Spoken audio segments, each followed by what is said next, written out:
Hi, everyone. This is Tracey Jones. Welcome to our podcast. Our guest today is Jeff Brown. He's an award-winning radio producer and personality. He spent 25 years in radio and the music industry, and he went boss free in 2013, and he launched the Read to Lead podcast. You know how we feel about that. So stay tuned for listening to hear what Jeff has to say about what it took him to pay the price of leadership.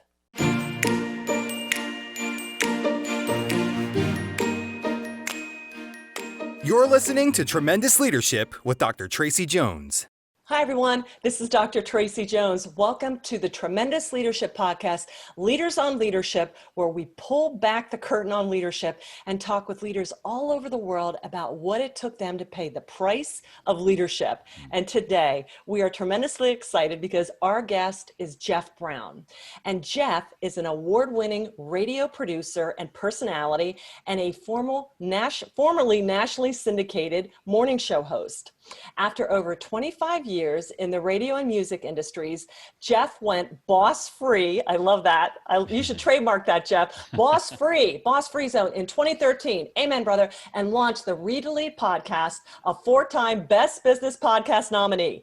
Jeff has interviewed hundreds of industry-leading authors, including Seth Godin, Simon Sinek, John Maxwell, Liz Wiseman, Chris Hogan, Brian Tracy, Nancy Duarte, and Alan Alda. Jeff, we are just so excited to have you here today. Thank you. Well, I love the energy. Thank you for having me here. I'm excited to be here and humbled and honored to just chat with you for the next few minutes. Thank you. Well, I know our listeners heard that Read to Lead, and they know that's what tremendous leadership is all about. And so I'm like I said, I promise I'll try and keep it on the DL, but there's just no guarantees because all these books that are part of me are welling up, and I can't wait to hear your insights. So Jeff, my father spoke on leadership and loved leadership, but he was very pragmatic. And he said, leadership is one of the greatest things you're ever going to do, but it's also one of the toughest things you're ever going to do. And he talked about the price that you have to really pay if you're truly going to be a leader. And there were 4 aspects to that. And I'd like to go through each one of them with you and talk about them. You have an extensive career in different industries, how you got there, what different seasons you were in, and just share with our leaders some of these truths that you can relate to them with. Okay. Okay. So the first price, Jeff, is loneliness. And we've always heard the phrase, it's lonely at the top. But my father talked about the loneliness that a leader feels and how unique that is. So can you share with our listeners maybe some times in your journey, your leadership journey, where you experienced loneliness, what that was like for you as a leader, and maybe some words if we have some of our listeners that are in that season of loneliness? You know, early in my career, and this comes from, I think, leadership models that were handed down to me, so it was all I had to go on. My mindset, as it had to do with leadership was all in a title. I hadn't realized that leadership was earned. That I thought of it as just this title, this power you wielded over other people. They did what you told them to do, and you were the leader, so you were the expert on everything there was to be done, and everybody else's job was just to do what you told them to do. And I was young and dumb, again, didn't know any better. That's what I had modeled for me, so that's how I led early on. And quite frankly, that didn't turn out so well. I lost some friendships through that. I struggled early in my leadership career, losing good people because it was sort of a my way or the highway type of mentality. So, it took, a mentor coming along beside me eventually and sort of shaking me by the shoulders and saying, I know this is what you think leadership is, but there's a better way. I love that. And I love that you were so transparent about that, because I think I look back and I can remember even in my early career as an officer, well, you're supposed to act like an officer and you're supposed to, what was the book, lead, follow, or get the hell out of the way? And it's like, well, that's not everybody, we're not going to war right now. So, but I can remember a couple people came alongside me and said, I know you think this is what a leader's supposed to do, but this is not it. So I'm thankful. I'm most thankful, Jeff, though, that you were open to receive that, Yeah, and it took some of those friendships I mentioned that I lost. Some of them I was able to salvage after some time, because they were friends who came back and said, "Look, this is why I left. It's because of your leadership style. It's because of how you carried yourself. It's because of how you treated me. And I thankfully was in a place where I could receive that Yes. and learn from that and grow from that. Right. Well, you also got to give yourself grace too, because I remember, oh my gosh, I don't want to go back to some of the things I did as a young leader, but that's wonderful that people came back and gave you grace. We have to give ourselves grace. Leadership is a journey, and all you know is all you know at that time. But that's why we read, right? So we can become more schooled in how leadership is supposed to be. I love it. And Jeff, next, my father talked about weariness, and it's tough. There's a lot of responsibility when you're in the leadership role that when you're not in the leadership role, you may not be aware of. How do you, as a leader, how do you stay refreshed and ready for the next challenge that comes your way? Well, I think for me, it comes down to having made reading, going back to that, a consistent an intentional habit. I feel like there are a few challenges I'm not ready for, or can at least be quickly made ready for, in the books that I read and the books that I enjoy. The more I learn from reading, the more I want to go out and try new things. It keeps things exciting and new in a way. And so I read a book a week, mainly for my podcast. I don't read fiction. I'm always reading leadership, personal growth, those types of books. And if there's something I want to learn about, that's what I go to first. That's my default. And I find that when I make that my focus of my reading never gets boring. And I'm always, again, trying to keep things exciting and new in a way when I approach it that way. So books, and I love that you talked about, because there's a lot of research into true learning happens when a behavior is modified. And you said the A word, the application word. And I love that. And I was talking to a friend about, what we read, and I'm like, you know what, I haven't touched fiction in forever. And I'm not anti-fiction. It's just that if I read, I immediately have to go out and implement it, or tell somebody about it, or blog about it. It's ridiculous in church because I'll write 15 different pages of notes, because then I'm like, okay, because that's how I learn it, and that's how it becomes embedded in me. So I love that. If you're in a rut, my dad would always say that. And as a publisher, I get a lot of, what if I'm in a rut or writer's block? Open a book. Just pick a book and start reading. And that really was the impetus for me starting the Read to Lead podcast. I didn't have, at the time, enough people around me to talk about the books I was reading and to share with. And so I thought, well, I'm just going to start a podcast where I can just share it with the world, what I'm learning and what I'm reading. So there you go. And talk with other bibliophiles about that. Did you know that there is a school of psychiatry called Bibliotherapy, which is, and I tell people, take 2 books and call me next week kind of thing, where the person actually is told to go read books, because within the books, you will find the answer you're looking for. Bibliotherapy. And I think my dad was that, I love that. I had not heard of that. Yeah, and I was researching that, and he would say if somebody came to him and needed input, he's like, go into my library, pick a book off the shelf, any book, read it for 15 minutes. And every time they'd look at him and come back and go, how did you know that's just what I needed? And to your point, only you know the answer you're looking for, and so you have to have the impetus, the action to just go ahead and mine for it. Yeah, and you're right. You're totally right about the application part of the process. I've heard that knowledge is power. To me, that's only part of it. I think unless you're ready to put that knowledge into action, you've only taken one of 2 necessary steps. I love it. Absolutely true. Okay, so loneliness, weariness. Now, my dad also talked about abandonment. And abandonment kind of is one of those words that kind of has, a good side and a bad side. But he always said that we need to abandon what we want and like to think about in favor of what we need and ought to think about. So I kind of look at that as mission focus, because a lot of things are competing for space in our heads. So can you tell me how you stay on point with your mission, and how you abandon the things you need to abandon in favor of what you want to focus on? Yes, I love this topic, and I've made some considerable changes in my life in this area in particular in the last probably 3 years or so. And it all starts for me with goal setting. I'm about to do a quarterly review, which is going to include, determining no more than 3 big goals for next quarter. Okay. And as I sit down to plan a given week, I'll identify, a next step for each one of those goals, and those will become my big 3 for the week. And then each day I'll begin by identifying my big 3 for that day.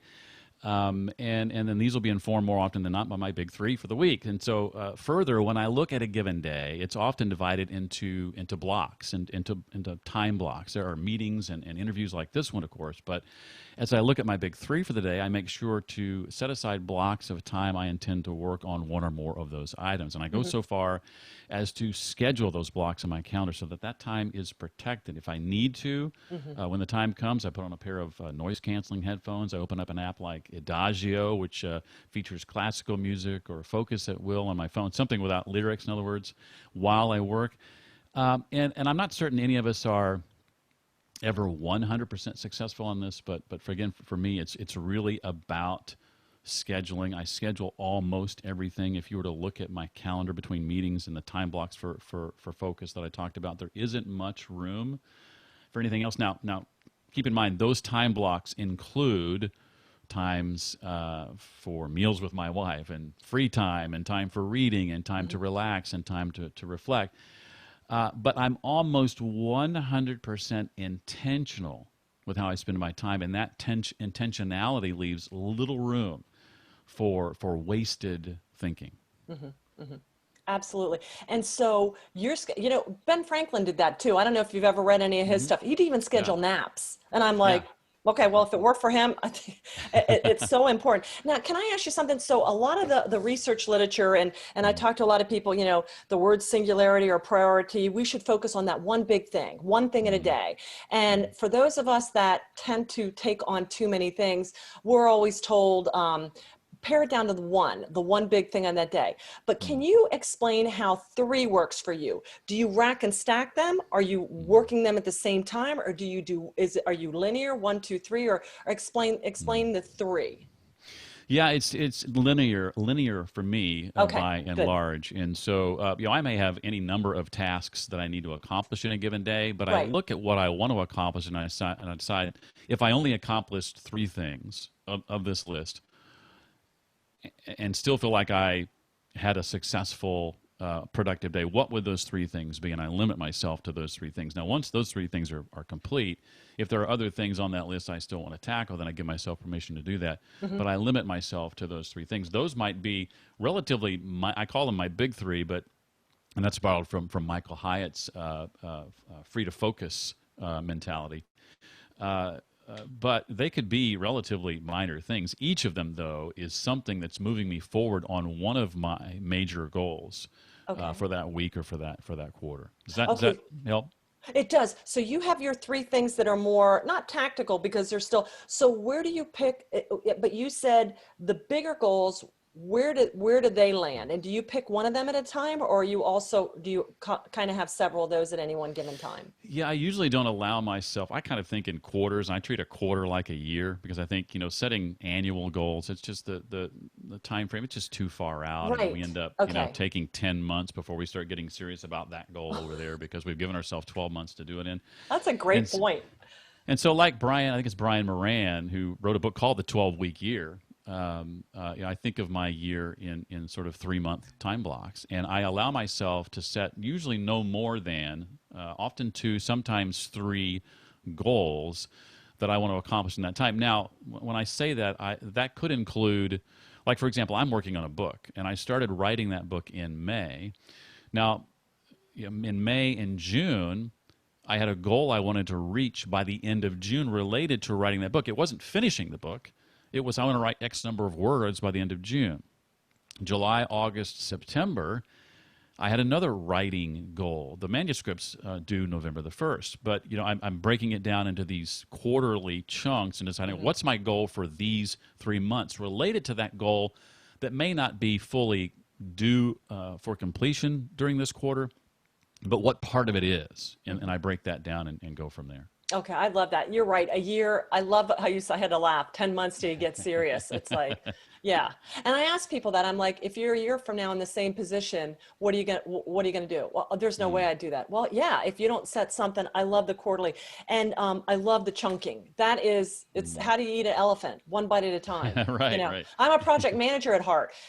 Any problem can be resolved if you just escalate early enough and put the right resources on it. You just have to Right. deconstruct it down. So, but I really like that. So yeah, that does really explain it to me. And thank you. Because a lot of times when people say one thing, I'm like, one thing, but there's a lot of other things in any given day that I need to do. But I love the prioritization because otherwise we tend to pick up the stuff that's not as what we need to focus on. And once you Right. knock the big ones out of the way, boom, you can knock out 20 of the smaller things because Absolutely.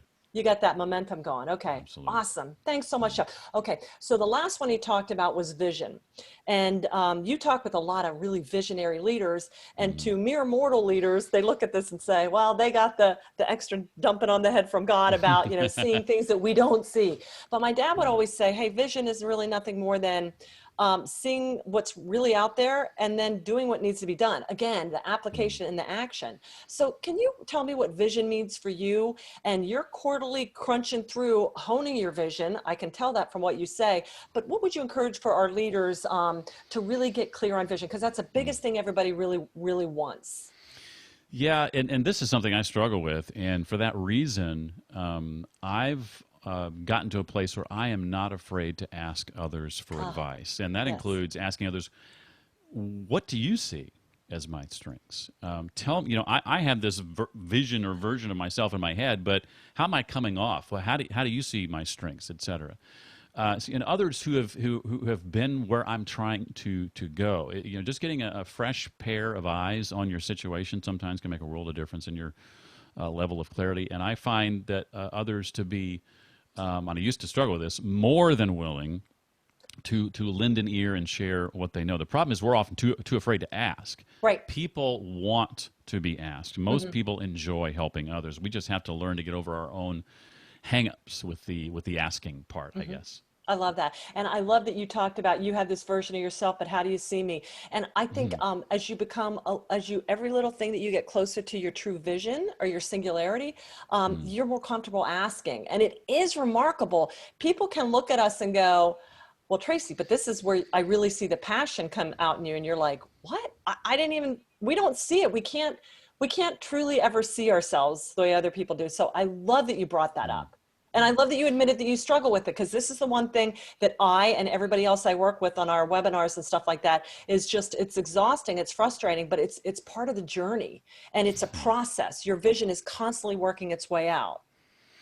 Yeah, it really comes down to the two things that your father talked about. And I kind of had an epiphany this morning preparing for this interview that my podcast has helped me to live out those two things that he talked about. It's the books you read and the people you meet. And through my podcast, I've been reading a book a week and meeting some pretty amazing people doing it. And they are continually stretching me, the books and the people, and helping me sometimes make some critical decisions. I depend on those people and those books for their expertise and experience. The wisdom is invaluable to me.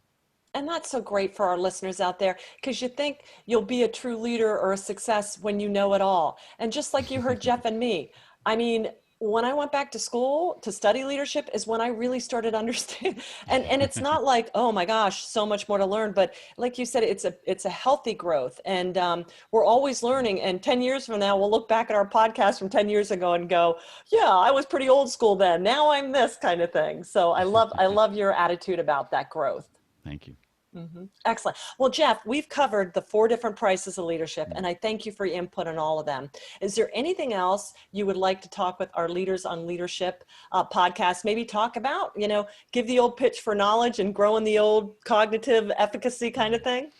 Well, I hit on this, hinted at it a little bit earlier, but oftentimes I'll have people ask me, Jeff, how is it you read as much as you do? I think it would just get so boring after a while. And I hit on this aspect of it, and that is to decide what it is or choose something, whatever that might be, that you want to learn more about, and choose books that are going to help you understand that thing better or teach you about that thing. It may be something work-related, and maybe something around your home, maybe something relationship-related, but find books that are going to teach you about that thing you want to learn more about. And learning and growth and leadership's all a part of that too, is just going to become something that you'll find is actually fun to work on. It doesn't have to be drudgery. It doesn't have to be boring like I think a lot of people believe it to be. And did you always like reading when you were younger? No. So talk to me about, because I think a lot of people think if you're not 5 and going into rooms and reading versus playing kickball, you're not born a leader. So tell me how you evolved as a leader. Yeah, great question. When I'm sorry, as a reader. Yeah. Yeah, when I was 5, that was kind of me. I was very much into books, and my mom instilled that into us primarily, and was reading a lot. And then there was something about school, to be completely honest, that I would say, and this is not a knock on teachers, certainly my sister's a teacher and an excellent one at that, had some great teachers. I think it was really just the institution educated the desire to read out of me, unfortunately, as odd as that may sound on the surface. Nope. And so much of that is about, at least for my age and maturity level at the time, being forced, for lack of a better word, to read things that I just was not interested in reading. And so I went through much of middle school and high school then not reading much at all. And then graduated college with the mindset of, well, thank goodness all the learning's over. Thank goodness that season of life is I don't have to do that anymore. And then about 10 years later, in my early 30s now, and I've got a mentor around me who reads himself. He models that. He offers to bring books into the workplace and suggest we read them as a team. And we form a book club. And at first I'm kind of skeptical, but I did have this desire, as I mentioned earlier, to I had things that I was being asked to do in my position that were new to me, things that I'd never been asked to do before. I was being stretched for one of the first times. And so I began in this book club reading a book called Purple Cow by Seth Godin. That was my introduction to the book club. And Good to Great by Jim Collins was another first. 5 Dysfunctions of a Teen by Pat Lencioni. And I'm like, there's books like this out there? I just devoured them. And that was like 2003-ish, something like that. And I've been an avid reader ever since. And so I credit that mentor and also primarily Seth Godin for sort of rekindling that fire that was in me as a 5, 6, 7-year-old, but that it had been blown out and then didn't come out again until I'm in my early 30s, 25 years later. I love that. And I love that even though you were in a specific niche industry, you still were reading personal development and leadership books. You know what I'm saying? Because I think I was always in technical fields and it's like, I have to read regulations and cost analysis and government contracts. That's the technical stuff. But, and people are like, well, I don't have to read that other stuff. I'm not in charge of everybody. And I'm like, you're around people. And these books are about how you become a better person so you can interact with other people, because that's the tough stuff about showing up for work. The job is fun, but it's always all the other lovely people. Yeah, John Maxwell, who says, we all have some level of influence, right? Regardless of who we are, we've got influence, and our job is to wield that influence wisely. Right. And even just showing up as a person, just the atmosphere you bring into the room can really robust the team or start to drain it, kind of thing. So totally. I love that he picked that stuff, and that's the kind of stuff was it a voluntary book club, or was it encouraged? It was. Yeah, it was not one of those strongly encouraged type things. I think your people have to want to change, right? And because he was modeling, my mentor, my supervisor, my boss at the time, he had modeled it first before even making the suggestion. Okay. And he said, hey, I would be willing to buy these books if you guys would want to read them together as a team. If you want to do that, that'd be cool. No, no pressure, up to you. And so he just made it easy to say yes. And again, had modeled that previously. And he was someone I very much looked up to, and I thought, well, I want to be like him. And so if this is a part of the process to getting there, then I'm all in. So. It is part of the yeah. Are you still in touch with him today? Do you know where he is? Absolutely, yeah. In fact, we does he know where you are? I'm sure he's got to be so happy. Yeah, we texted a few weeks ago. In fact, he's in Dallas, Texas now. He's not in Nashville anymore, where I reside and where I first came in contact with him. He knows I'm writing a book, and I've also already let the cat out of the bag that he's in the book. rightfully so. I love it. I love it. So you named a couple of your other books. Is there any other book that you would really recommend that you've read recently? Because you read a book a week. What's something that you would love to share with our listeners? Yeah, if you haven't read a book by Liz Wiseman called Multipliers, I would highly recommend that. The subtitle is How the Best Leaders Make Everyone Smarter. And one of the reasons I love this book is because this leader I just talked about, his name is Matt, he exemplified what a multiplier type leader is, and that's someone who isn't afraid and understands the value and how to leverage the collective brain power in the room. I was in my early days, as I referenced, the type of leader who was put off or intimidated by those young whippersnappers around me who knew more about something than I did, you know.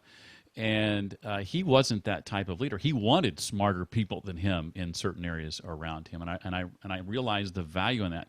And Liz talks about that difference between being a multiplier type leader and leveraging that collective brain power for everybody's benefit and giving credit to the folks that help make that a reality, and diminisher type leaders, the type of leader I used to be.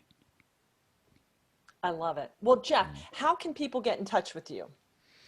Yeah, the best way, you can always write me directly, Jeff at readtoleadpodcast.com. I'm on most social media platforms as the Jeff Brown, because Jeff Brown was taken long before I attempted to grab my name because it's such a common name. So yeah, the Jeff Brown on most social platforms, or Jeff at readtoleadpodcast.com. I love it. And where is your podcast carried? Is it across all the ones for our listeners out there? Yeah, all the major platforms, the website, readtoleadpodcast.com, but you'll find it on Apple Podcasts, Stitcher, Google Podcasts, just about everywhere you listen to podcasts. Yeah, just search Read to Lead and you'll find it. I love it. Well, thank you again, Jeff, for being our guest today and just sharing your journey about what books have made to you and how you have evolved as a leader. Just great insights. And I know our listeners are going to be really robusted and helped because of this. Well, thank you, Dr. Jones. I appreciate very much being invited on, and it's just a thrill and an honor for me to be here. So thanks. You're welcome, Jeff. And for our listeners out there, you heard Jeff's podcast, you heard mine. Please hit the subscribe button, do us the honor of a rating, and leave us a message and share us with somebody else, another leader that might realize that books can make them a more tremendous leader. Thank you all so much for listening and for paying the price of leadership. Have a tremendous rest of the day. Thank you for listening to Tremendous Leadership with Dr. Tracey Jones. Find out more about Dr. Jones at www.tremendousleadership.com. If you've been ignited by something you heard in this episode, let us know by leaving a review for Tremendous Leadership wherever you listen to podcasts, or by sending us a message through www.tremendousleadership.com.